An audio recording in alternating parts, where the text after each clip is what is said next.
Jai Shri Krishna and welcome to all. Path to Anandam Gita series. Freedom from pains and miseries to happy, healthy and peaceful life.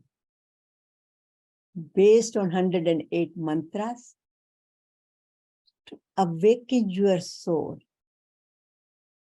And Srimad Bhagavad Gita, my question and God's answers. And today's series 56 is choose your path, light versus dark. Pranam to Hariharji Maharaj Guruji for his blessings, for guiding us, for the sessions, what to present, how to present, and blessing to all of you from Guruji. With his blessings, we are gathered here today, this morning.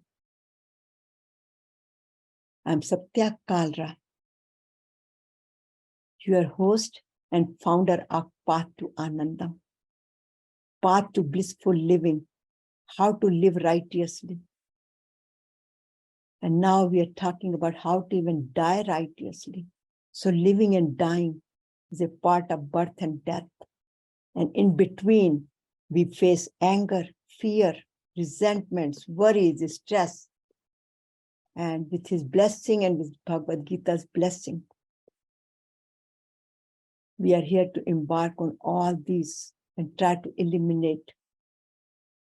And thank you, Guruji, for blessing all the books with your guidance, for being a #1 bestseller on Amazon with the CDs. So pranam to you again and Charan Sparsh. Series 56.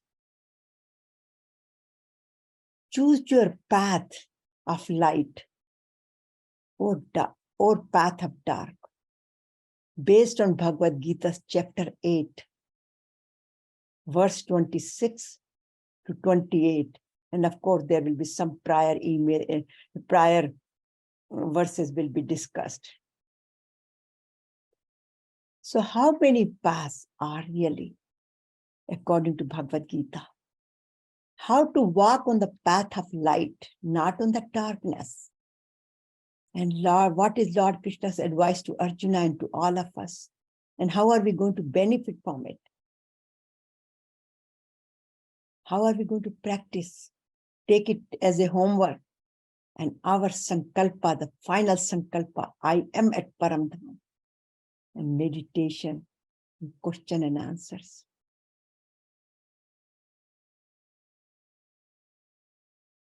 So Arjuna's problems and Bhagavad Gita solutions, Lord Krishna's solutions. The confused Arjuna in Vishad Yoga doesn't know what to do now, gives up his prime responsibility to protect the society. And because he's in Vishad, he's confused, he's worried, he's fearful. And then he surrenders to Lord Krishna and seeks for his advice.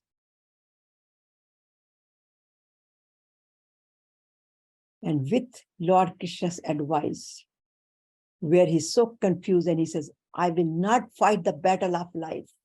Najotaseti Gobindam. And finally, he asked for the advice. He was so honest, he clearly admits that he cannot fight this war. And then Lord Krishna advised him. But here, look what Arjuna did. Arjuna listened to him, not hear him, not heard him from one ear to another ear. He listened to him. He took it to his heart. He followed his advice. And then he said, Karishye vachanam tav, I do as you advise. So the prasada Bhagavad Gita, came to him, it turned Vishad into Prasad through the blissful journey for self-purification, where he transformed himself, uplifted himself, and finally he realized he was with the Supreme. So let's all pray to Lord Krishna together. We are the Arjuna of today, are into the same situation, same confusions.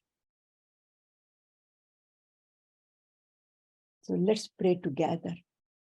Karpanye dosho pehte swabhava paschami tvam dharma samudcheta yache syani nishchitam bruhi tanme shishyaste ham chadimam tvam prapanyam shishyaste ham chadimam tvam prapanyam. My heart is overpowered by the weakness of pity.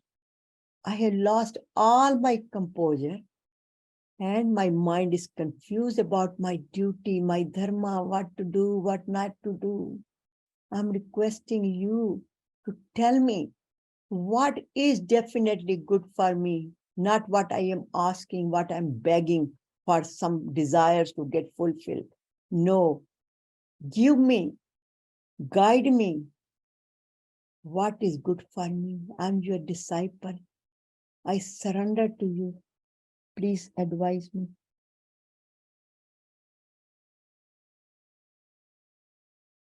So when Lord Krishna heard his request, he kept guiding him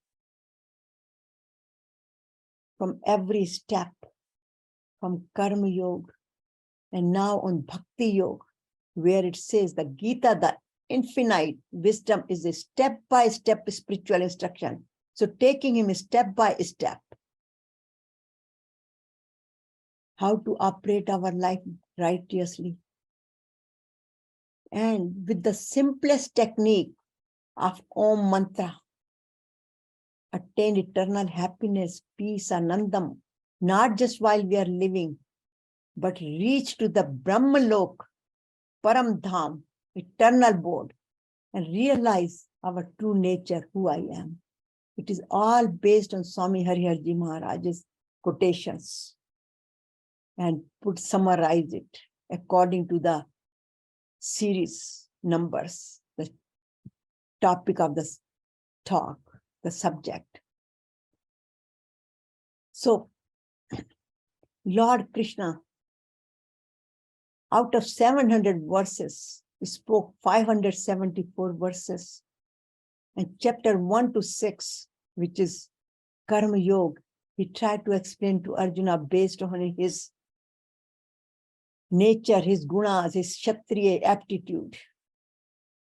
And now he's taking him on the Bhakti Yoga, chapter 7 to 12, Akshar Parabrahma Yoga,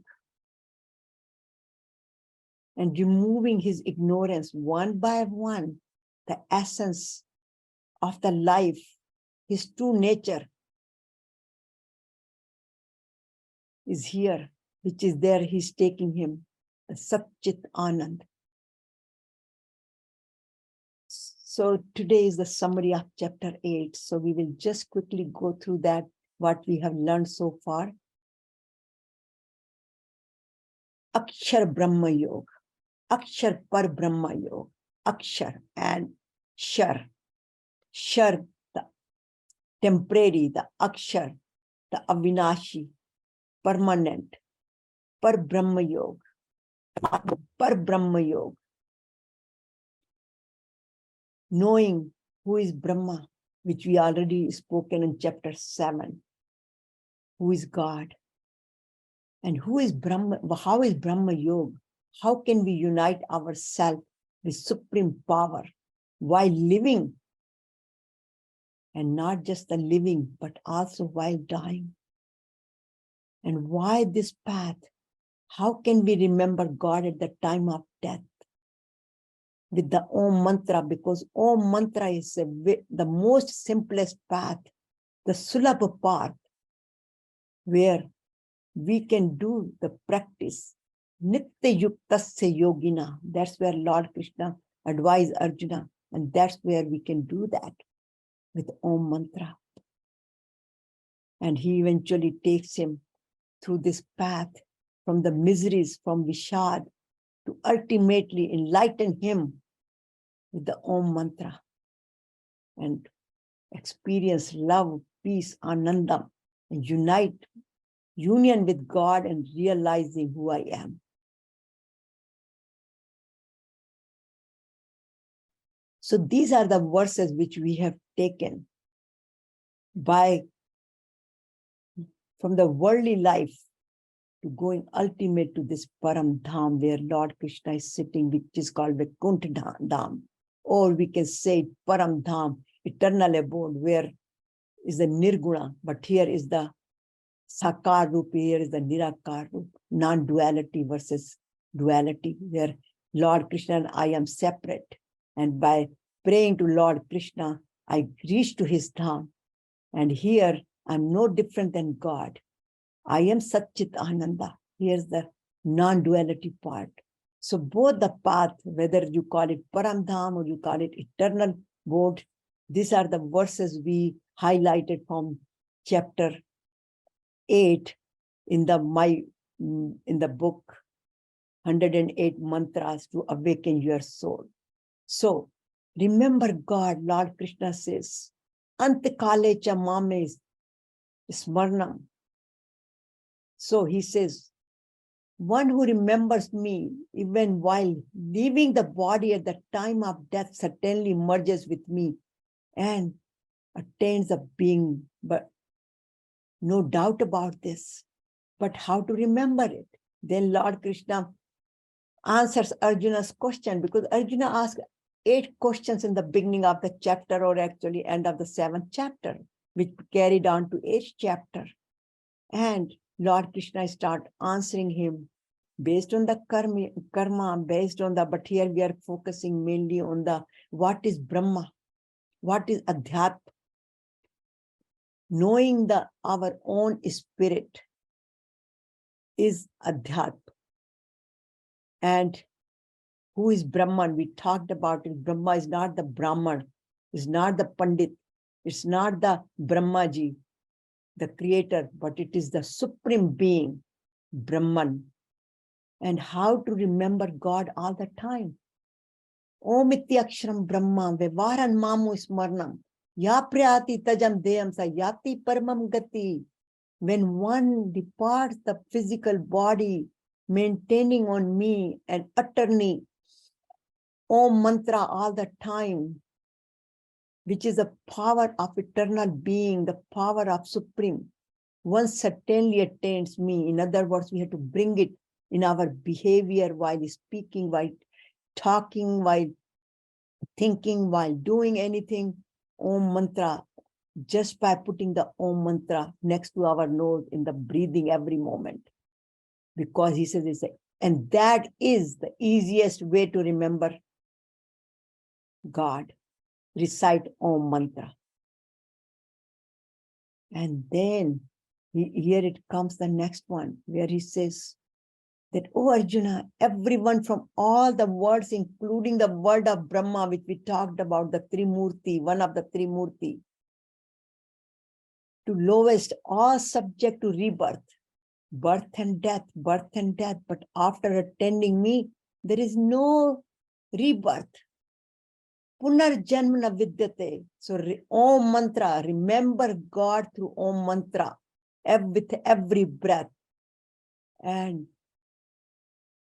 the fruit we get, though we don't expect, we do not expect any fruits of our action according to Bhagavad Gita, but ultimately, automatically, Lord Krishna says, a person attends me, there is no more rebirth, no more punarjan.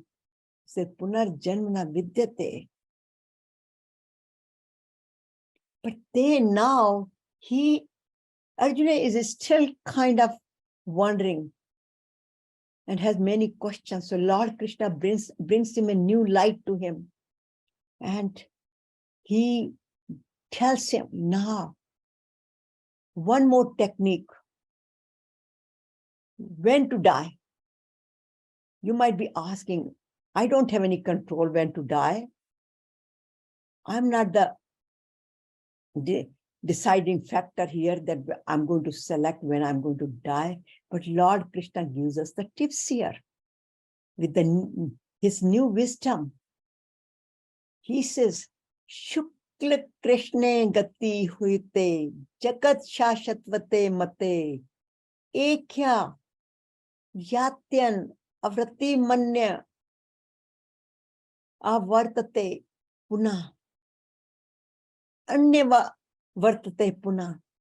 In the world, there are considered to be two eternal paths, Shukla Paksh and Krishna Paksh, the path of light and path of darkness.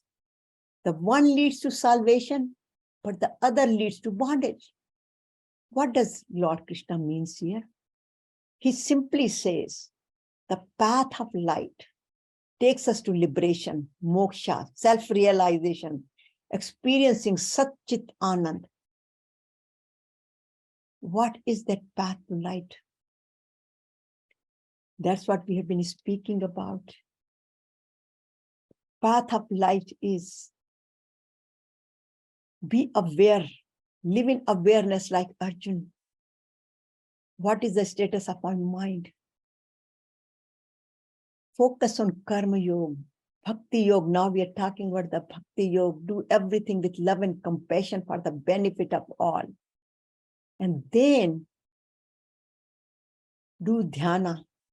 So all these things are explained from chapter 1 to 6. And in 7th, know who is God and experience the presence of God. Gyan Vigyan Yoga. Knowing God, experiencing God. All those practices, spiritual practices, which do for self-purification. That's where the yogis do. So that's the path of light, spiritual practices, liberation. But the path of darkness, living in the consciousness of materialism, ignorance, desires, calm, krodh, loh, moh, ankar, anger, greed, worries, which are the form of vishad. And if we are in that state, that takes us to continuous punarjan, birth and death. So the path of darkness takes us to bondage. So here comes, question was, how could I select when to die? Once we are on this path, we get that wisdom. When we are living in the consciousness of supreme power, it automatically comes. That's the inner power. I'm not talking about the psychic power. One could relate to the psychic power, but this is not what I'm talking about. This is your inner wisdom comes, which is come from 6th chakra. And Bhishpitama had that power. He waited until the auspicious time, which is called Uttarayana. It is the northern hemisphere of the sun, which is where the sun is more heated. Actually, if somebody is in the astrology, then it is called the Capricorn time. That's where it's in the end of December. That's where the Gita Jayanti is also celebrated during that time as well. But at the same time, there is Dakshinayana, Krishna Paksh. There are actually in 1 month, there are 2 Paksh, Shukla Paksh and Krishna Paksh.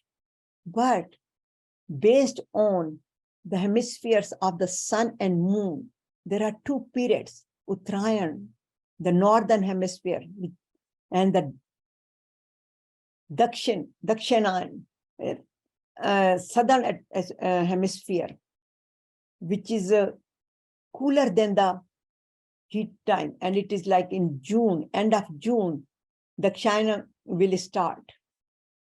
So Uttarayana starts from December, end of December. It lasts until end of June. And now in couple of weeks, Southern Hemisphere will start.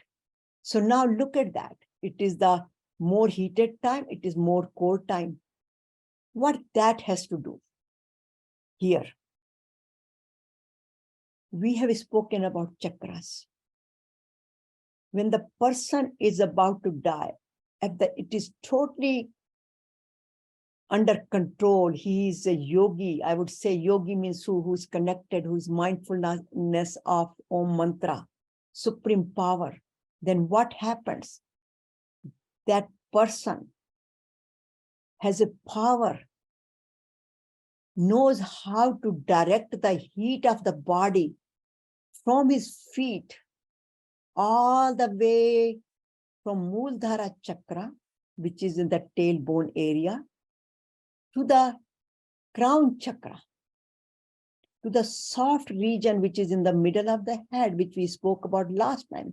He can pull that energy. And Lord Krishna explained in the previous session, we talked about how to pull your energy all the way up. So during the Uttarayana period, there is more heat. So person can easily take that energy upward, because there is a heat required, the cleansing of the chakras through the going upward. But when it is the cold Southern Hemisphere, Dakshayana, then there is a little bit cooler period, and it takes more effort to pull that energy upward.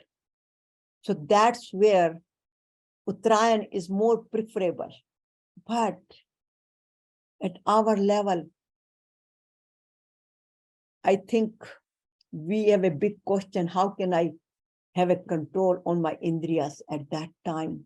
Because who knows at what stage I will be at that time. But many yogis, many rishis practice this. Even if you go to, there are so many stories in Vedanta society.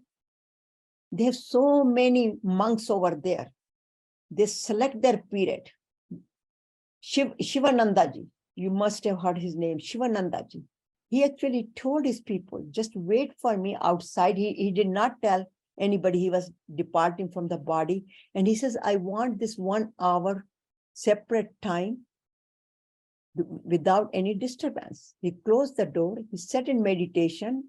And after a few hours, other monks said that, how come he did not show up? How come he's not opening the door? They went there inside and found that Shivanandaji has departed from the body. He selected the period at that time, like Bhishma. So there is a power, one can do it. But the path of light is the one which is mainly mentioned here. And if we also know, and I'm sure we all know that in Indian culture, in tradition, when somebody dies, they put him on the ground and they light the lamp. जिसको हम लोगों के यहाँ कहते हैं दिया बत्ती करना. तो उस समय they do the diya batti so the person can focus on the light while departing. So these are the practices also are done on the ritual basis. Sometimes we don't know why they did it. When I was growing up, I had no idea. But when I started reading Bhagavad Gita, then I understood why this diya batti is important, because they want the person to follow the light and just walk on the path of light. So the choice is here.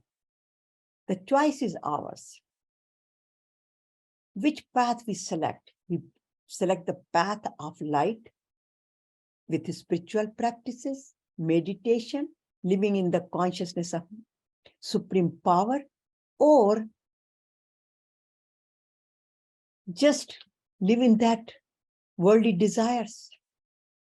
And good example is sometimes they say, oh, this person's is not departing, uske saans nahi nikal raha hai. Why? because uska beta nahi aaya, his son is not there, he wants to meet his son, this desire is not fulfilled, etc.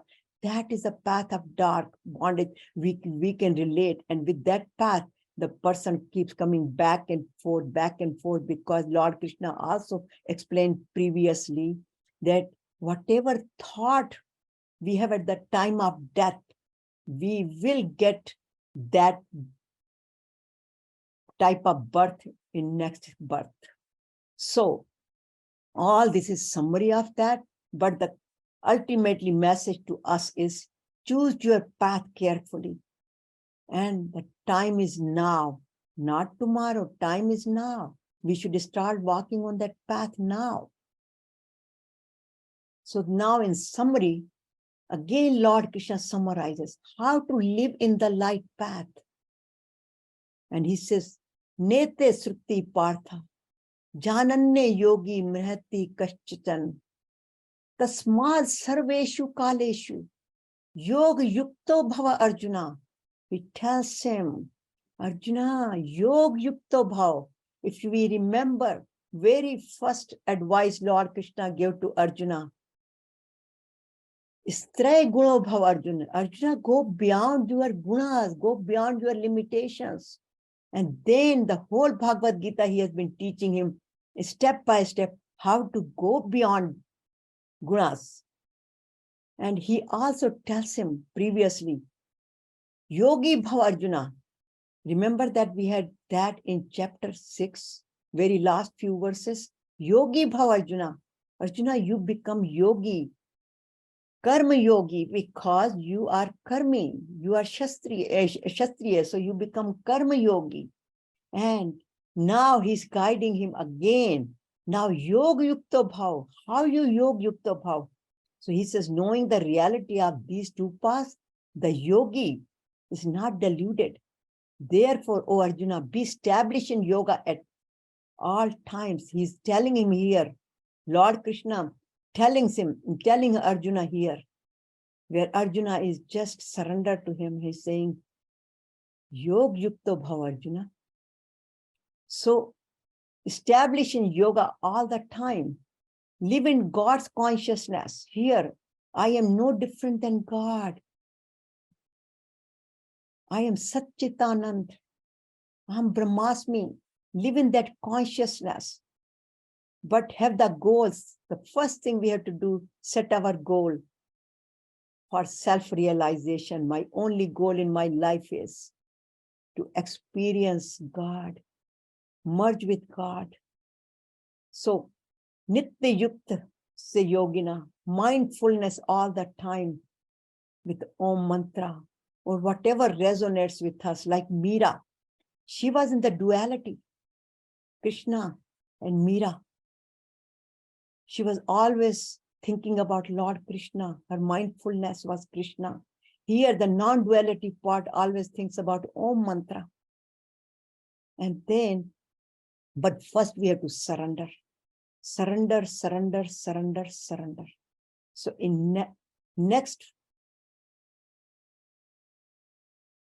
verse, which is the end of this chapter, in the summary, and actually this is a summary of chapter 7 and 8, which summarizes all the benefits we received by doing karma yoga, meditation, bhakti yoga. What are those? So here he says, Vedeshu yageshu tapassu cha ev daneshu yat punya phalam pradishtatam aditi tattu sarvamidam viditva yogi paristhan mupeti chadyam. The yogi who realizes this absolute truth certainly transcends, goes beyond all the rewards of study of Vedas, performance of sacrifices, austerity, and giving charity, and attains Param Dham, supreme eternal goal, supreme goal of life, self-realization. This is basically a summary. See, look, it does not mean that person does not have to do all this, should not study the Vedas, perform sacrifices, austerity. This is the lifestyle we have to follow. Then we can do Paramdham, reach to there. But Lord Krishna explains that study of Vedas, how we should study of Vedas. He said it previously, study from expert with faith, with faith.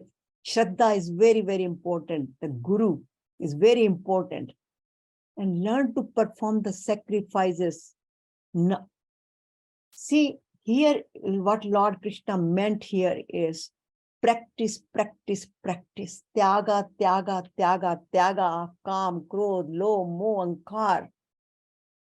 And karmanye vadika raste ma phaleshu kadachan. Ma karma phal hetu bhurma sango astva karmani. Tyag, tyag, tyag. So what he means is that when we study Vedas, studies Bhagavad Gita, we enjoy so much. We continue to want to do it because it's so enjoyable. But he says, not just recreation of armchair. In other words, just sitting on the armchair and enjoying the study. Not limited, don't limit yourself, because Bhagavad Gita is the character builder. So we should do our practices. Smile. Give our smile to others. Listen good things. Practice goodness. Build our character. So in other words, he says, live in the brahmacharya. Brahmacharya doesn't mean the celibacy, but here is live in the consciousness of Brahma. Every moment live in the consciousness of supreme power, that it is all Lord's Leela, not me. I'm not the doer. He's the one. That's the thought we have to live with it. And then, so this is also, we have several periods of our life. Lord Krishna also says brahmacharya. Here is not brahmacharya, but brahmacharya.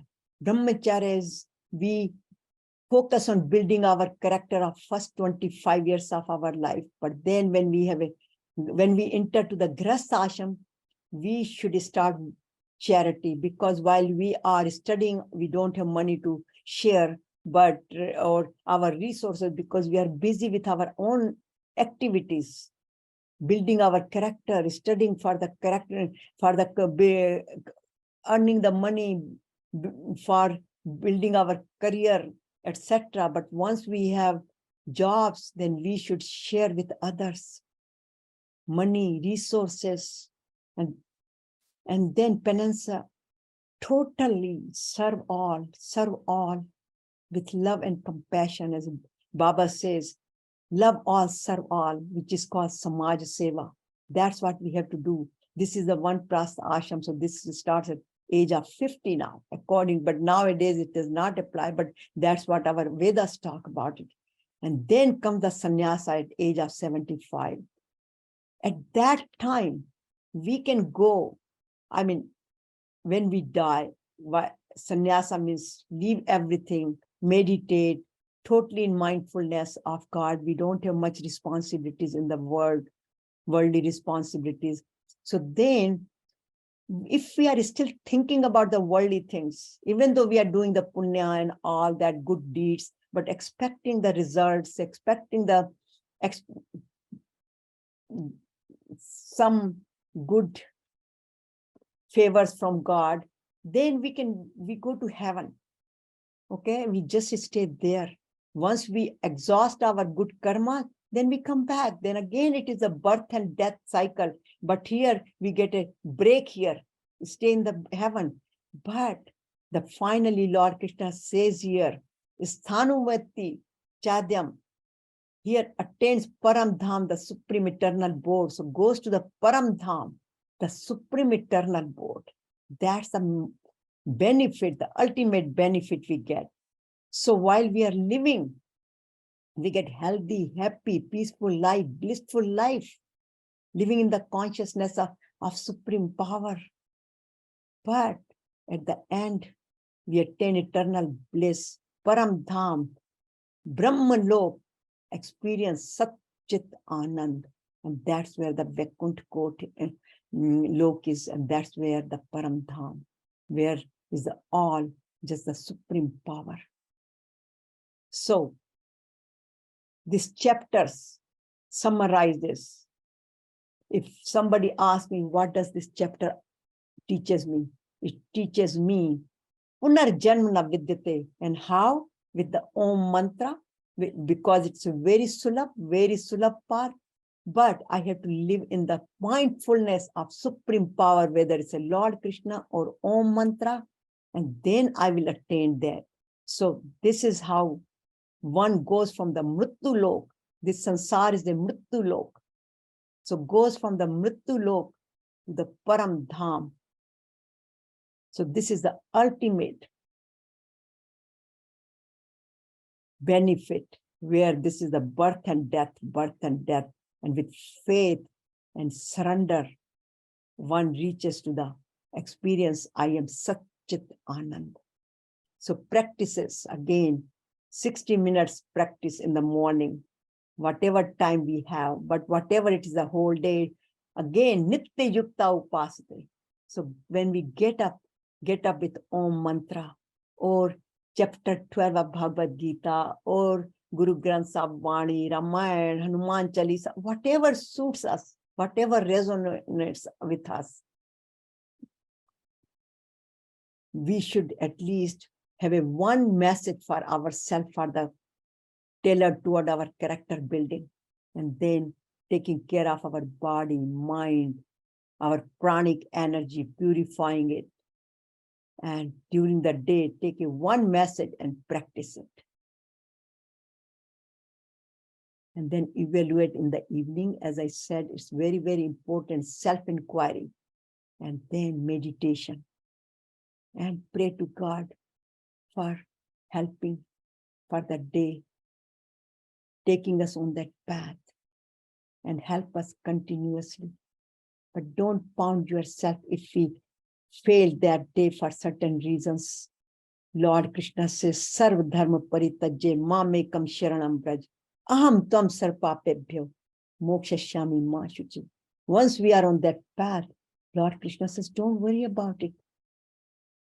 I am with you. So just continue your efforts. So homework, be aware and ask yourself self-inquiry. Again, do I have supreme goal of self-realization of my life? Do I remember God? Do I live in the consciousness of God? Do I live in the mindfulness of Om mantra or supreme power, God, Krishna, whoever, Guru Nanak Ji, whatever your Ishta Devta is? Do I practice Om mantra? Do I meditate? The self-inquiry is the key. And the self-awareness is the key. Live in the self-awareness. How did I do it?